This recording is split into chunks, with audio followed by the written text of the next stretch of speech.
So if I were a new patient walking in to see you, what would my experience be? What are you looking at? Well, first you'd have to sit in the reception room and you'd fill out your forms of your histories and your conditions. And then you would come in and do a consultation with me. So we'd sit down and I'd go over your paperwork, and then I would ask you several questions: history, health histories, lab reports, previous x-rays, operations, old MRIs. So basically a health history. And then I would know kind of what I was looking at long term. And then I would be doing an exam on you, where you do a physical exam in a way not as elaborate as a medical doctor would do, but more of a functional orthopedic analysis type of work. And then if your history was particularly relevant to x-ray, I would take x-rays of the area that was in question.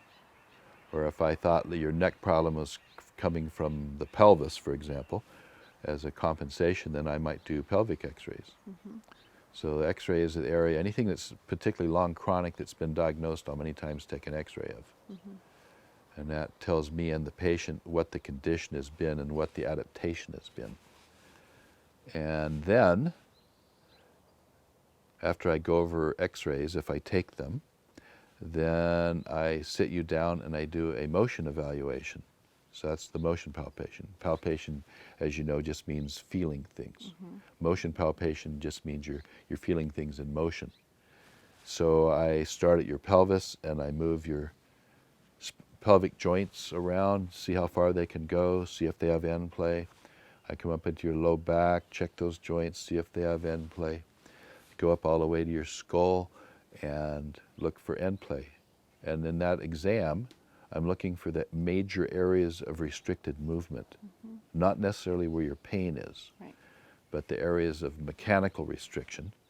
And then I take those particular joints and I run them through a little bit more elaborate end play evaluation. And then we pick what is the most relevant, and then I will do many times a manipulation on that area. Mm-hmm. And again, that's what people hear as the cracking. Mm-hmm.